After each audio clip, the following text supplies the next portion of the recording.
Hello, it is March the 26th. It's about 5:18, 2018. I'm David Sullivan Nesbitt, the creator and co-founder of Where's My Kenna. I was just sitting here in Tim Hortons, and there was different things were going through my mind. And I was thinking of my friend Daryl, Robert Dixon, who I visited in Prince Edward Island in 2016. And I was thinking, because I was thinking of my sister, and Daryl said something when I left, when I was at the bus stop leaving Summerside to come back to Toronto. Daryl and I spoke for about 15 or 20 minutes. And he said some things that have stuck with me ever since. And one of the things he said was, your sister feels very badly about how they treated you. So I've known ever since then exactly what my sister's thought. And people doubt, whether whether she wants me in her life or any of that bullshit. My sister is somewhere in this country, and she left during the Great Water Apocalypse of May 2016, and I don't know where she is. But I remember Daryl saying that to me. Your sister feels very badly for how they treated you. The other thing I remember Daryl saying, and these were in the critical last minutes of before the bus left. One thing he said was, because he must have been thinking through, what do I need to say to him? What do I want to remember? And he said, we will meet again in the future. And he looked at me directly in my eyes with this bold-faced assurance, we will meet again in the future. This is a definite. And I think to myself, yeah, okay, I now know that Daryl knows things. We will meet again in the future. I look forward to that, Daryl. A lot of this has happened since I came back.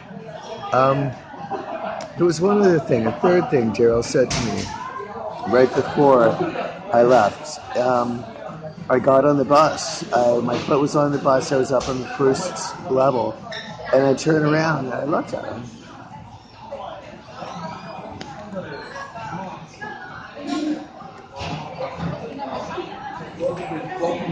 And I knew it could be a while before we saw each other and anything could happen. But he turned to me and he said, keep fighting the good fight.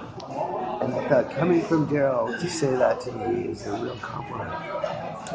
I met Daryl through Facebook in 2013. We've never spoken to each other over the phone or never written letters or anything, just on Facebook. And I went down to see him on March 31st, 2016. I didn't know his address. I didn't have his phone number. I hoped he still lived in Summerside.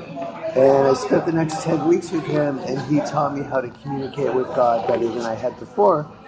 And he taught me he taught me what evil looked like. He gave me the tools so I could teach myself. But Daryl thankfully taught me how to communicate with God better than before, because now I'm alive. So it was a great friendship. We never did have one meal with each other down there the whole 10 weeks. We didn't eat together once. The clone cops wouldn't let us eat. But despite that, Daryl and I communicated, and by the time I left Prince Edward Island, I had a correct belief structure. So Daryl, thank you very much. I owe you much. I paid it forward, I believe, when I was down there in Prince Edward Island. Everything you were doing for me, I had done for Canadians as much as I could. I know this country went through a great tragedy when I was there, and God sent me there for many reasons. And I believe I know where you folks are finally. I hope to see you soon, Daryl. I would love to see you. And I'd love to spend a few weeks in Prince Edward Island again and pick up the Yoda instruction where we left off. Have a good day, everyone. Bye.